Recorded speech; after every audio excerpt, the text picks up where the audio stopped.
The mountain wind howled through the valley settlement as Marcus Thorne descended from his cabin for the first time in 3 months. His boots crunched against the frost-covered ground, each step deliberate and heavy.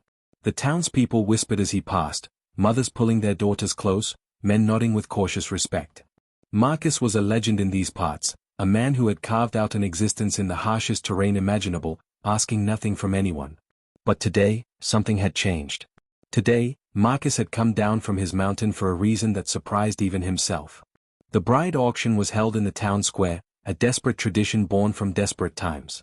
Women without families, without prospects, without hope stood on a wooden platform while men bid for their hands in marriage. It was cruel, but it was survival. Marcus had never attended one before. He had never needed anyone. His life was solitude, silence, and the stark beauty of the peaks. Yet lately, the silence had begun to feel different. It pressed against him like a weight, reminding him that he was human after all, that even the strongest man could feel the ache of loneliness. The square was crowded when he arrived. Merchants, farmers, trappers, and drifters gathered around the platform, evaluating each woman like livestock. Marcus felt disgust rise in his throat, but he stayed. He had made the journey, and he would see it through. One by one, women were presented and claimed. Some went for decent prices to decent men. Others were not so fortunate. Marcus watched it all with stone-faced detachment until the auctioneer's voice changed, taking on a mocking edge that made the crowd laugh. A woman was led onto the platform with a burlap sack covering her entire head and tied loosely at her neck. Her hands were bound in front of her, and she moved with the careful steps of someone navigating darkness. The crowd erupted in jeers and laughter. The auctioneer grinned wickedly, playing to his audience. He explained that this woman had been rejected by 3 previous buyers once they saw her face. Each man had returned her, demanding his money back, claiming he had been deceived. Now, the auctioneer declared with theatrical flair, she would be sold as is, sight unseen, at a discount price to anyone foolish enough to take the risk. The woman stood perfectly still beneath the sack, her posture neither defeated nor defiant, simply enduring. Something about that stillness spoke to Marcus in a way he could not explain. While others laughed, he noticed the slight tremor in her bound hands, the way her chest rose and fell with controlled breaths, the dignity she maintained despite her humiliation. The bidding started insultingly low. A few men called out prices as jokes, trying to outdo each other with cruel commentary. No one was serious. This was entertainment to them, nothing more. Marcus felt something crack open inside his chest, something he thought had frozen over years ago. He raised his hand. His voice cut through the laughter like an axe through wood. He stated a price, triple what anyone else had offered, enough to feed a family for half a year. The crowd fell silent. The auctioneer blinked in surprise, then quickly recovered, his greedy eyes gleaming. He called out for higher bids, but none came. People stared at Marcus as if he had lost his mind. Perhaps he had. He did not care. When the gavel came down, the woman was his. Marcus walked to the platform and paid in cash, bills worn soft from years in his pocket. The auctioneer handed him a rope attached to the woman's bound hands, grinning knowingly. Marcus ignored him, cutting the rope with his hunting knife and freeing her hands. She flinched at the sudden movement but did not pull away. He did not remove the sack. Not here. Not in front of these vultures. Instead, he spoke to her for the first time, his voice low and rough from disuse. He told her his name. He told her she was safe now. He told her they were leaving. Then Marcus Thorne turned his back on the crowd and began walking toward the mountain, the mysterious woman with the covered face following silently behind him into the unknown. The path up the mountain was unforgiving, a narrow trail that wound through dense pine forests and across rocky outcrops where one wrong step meant a fatal fall. Marcus set a steady pace, neither too fast nor too slow, occasionally glancing back to ensure the woman was managing. She never complained. She never stumbled. Despite the sack still covering her head, despite wearing thin clothes unsuited for the altitude, she climbed with determination that surprised him. He had expected tears or questions or resistance. Instead, she gave him focused silence and endurance. After an hour, Marcus stopped near a mountain stream. The water rushed over smooth stones, clear and cold, fed by snowmelt from the peaks above.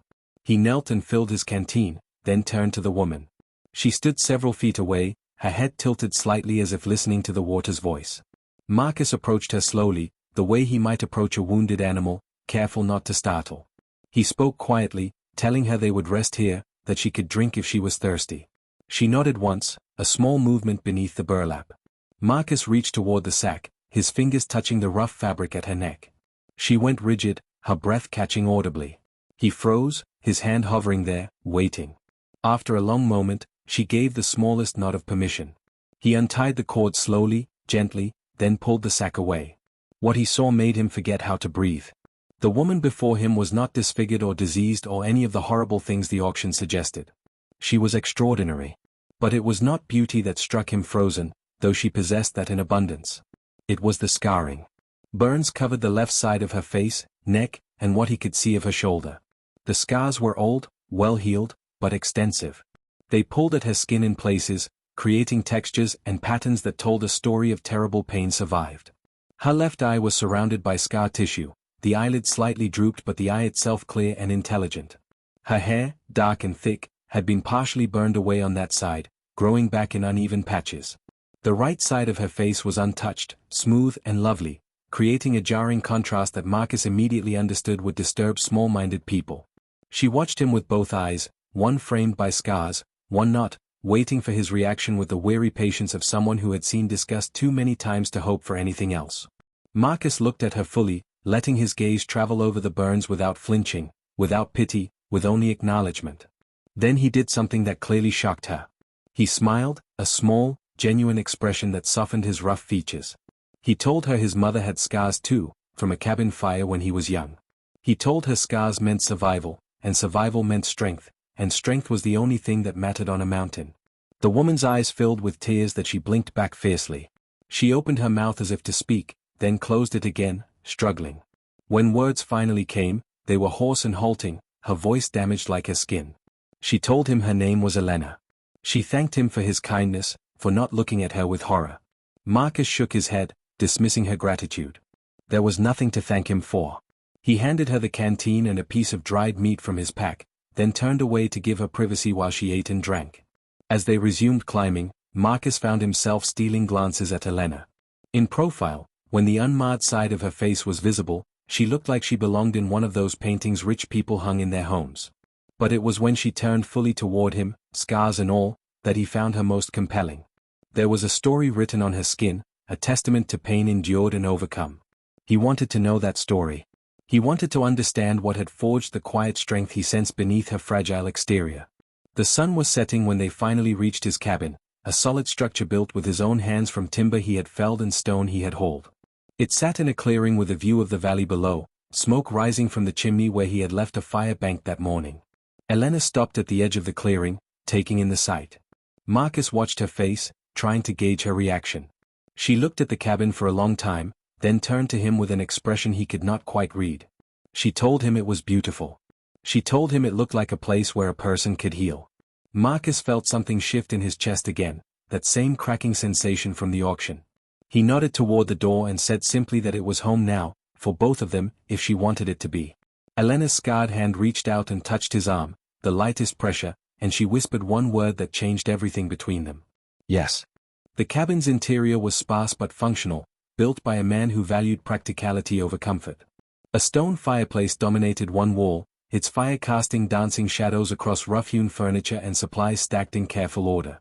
Marcus lit oil lamps while Elena stood near the door, taking in her surroundings with wide eyes.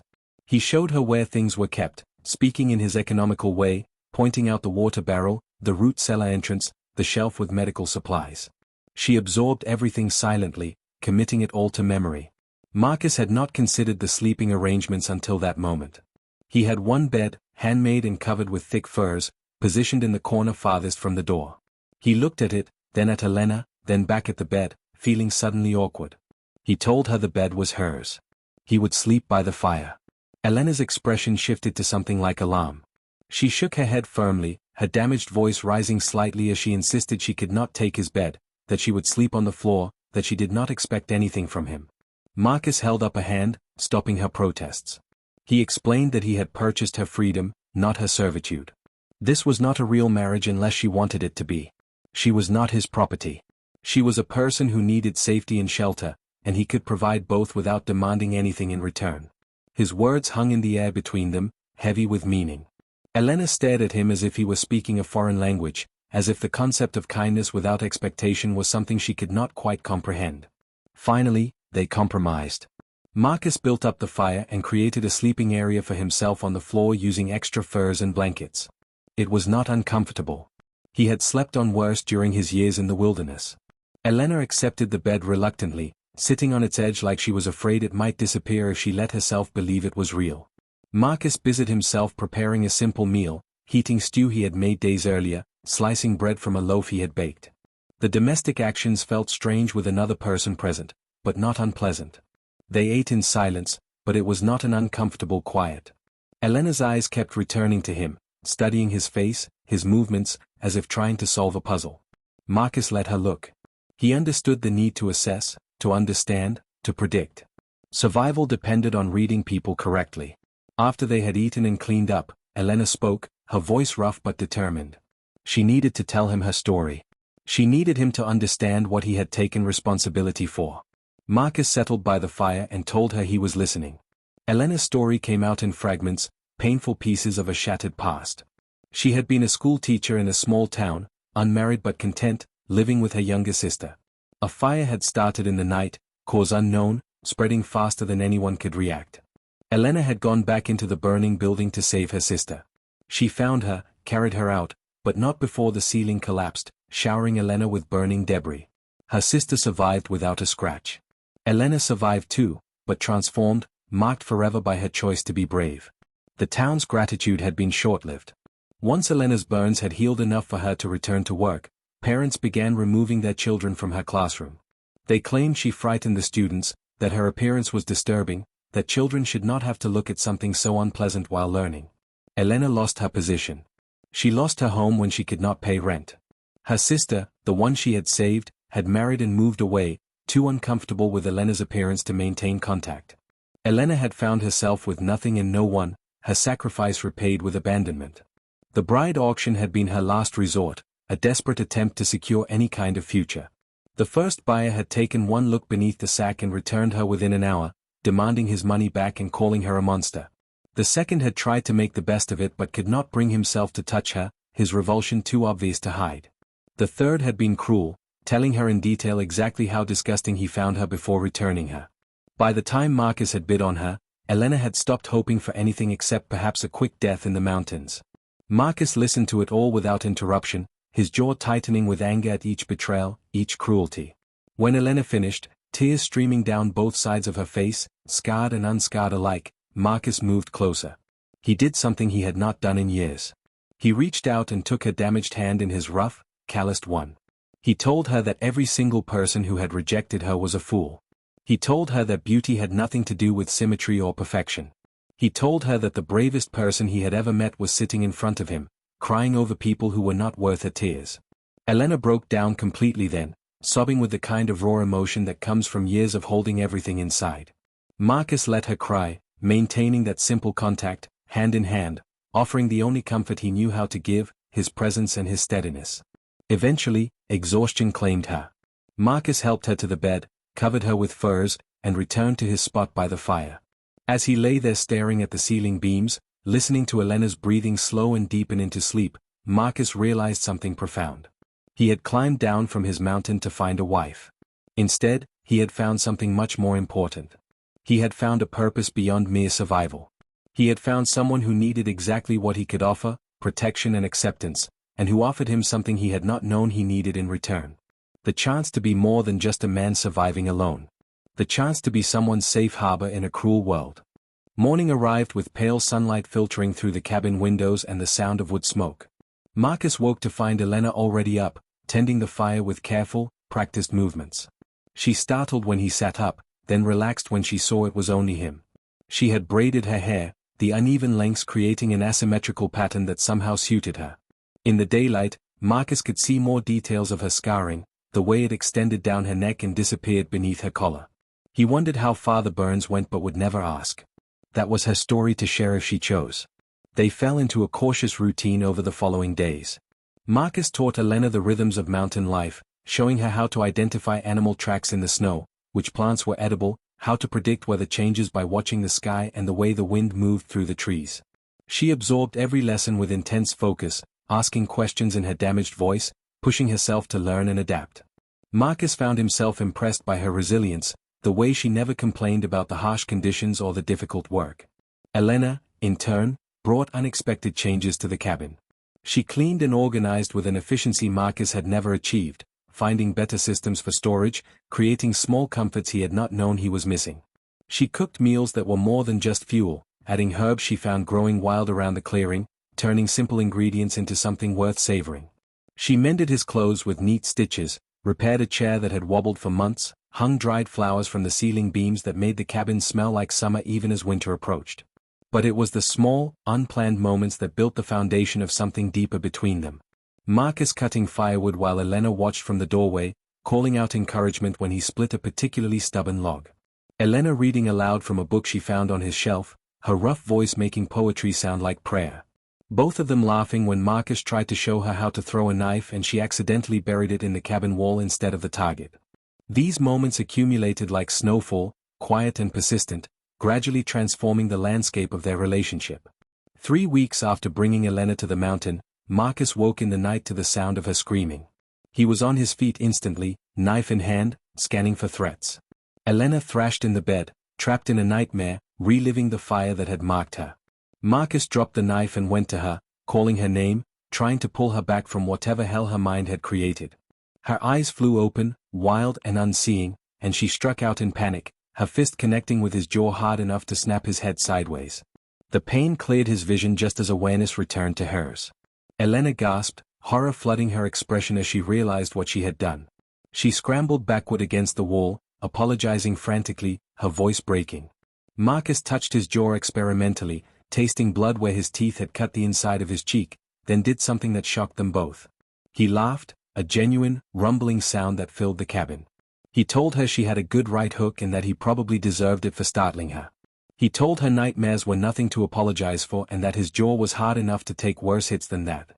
Elena stared at him, then began laughing too, a slightly hysterical sound that dissolved into tears. Marcus sat on the edge of the bed, maintaining a respectful distance but close enough to offer comfort. He told her about his own nightmares, the ones where he was buried alive in an avalanche, unable to breathe, unable to move, slowly freezing to death. He told her that everyone who survived hard things carried those memories and that there was no shame in being haunted by them. What mattered was not letting the nightmares win, not giving them power over the daylight hours. They talked until dawn, trading stories of survival and loss, of the people they had been before their lives were broken and reformed. Marcus learned that Elena had wanted to be a writer before the fire, that she had notebooks full of stories she had never shown anyone. Elena learned that Marcus had once been engaged, that his fiancée had left him when he decided to leave civilization and live in the mountains, that he had built this cabin with his own hands specifically to prove he did not need anyone. Both of them had chosen isolation as armor, protection against further hurt.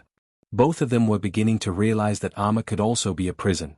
As the sun rose, painting the mountains in shades of gold and rose, Marcus made a decision that terrified and exhilarated him in equal measure. He asked Elena if she wanted this marriage to be real, not just a legal arrangement but a genuine partnership.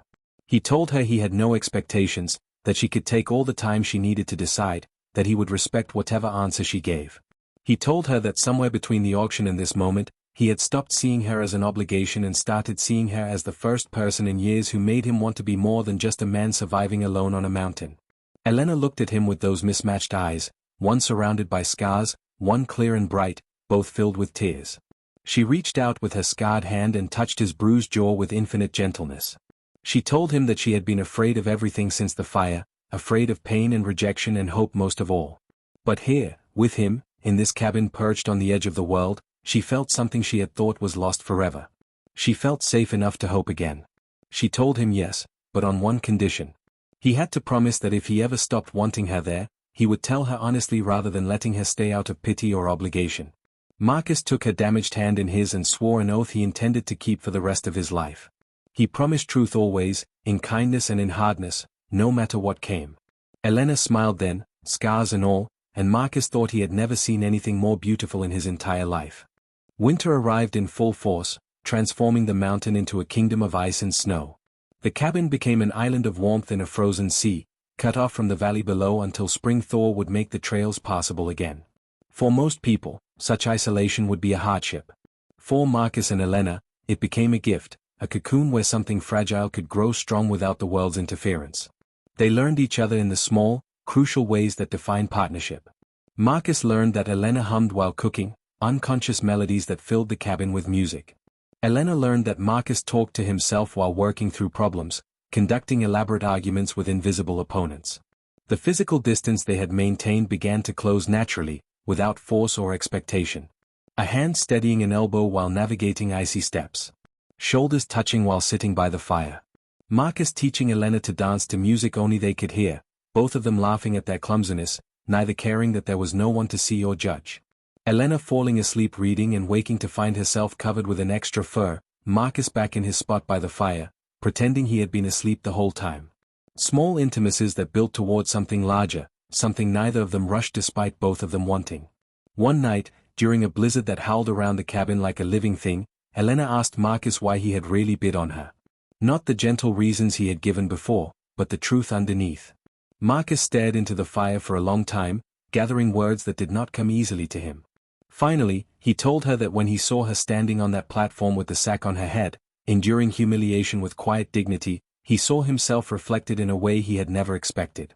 He had been wearing his own kind of sack for years, hiding from the world, convinced that isolation was strength when really it was just fear with a different name. He told her that her courage to stand there, to keep trying despite being rejected and hurt repeatedly, had shamed him in the best possible way. It made him realize that real strength was not about withdrawing from potential pain but about remaining open to possibility despite knowing how much it could hurt.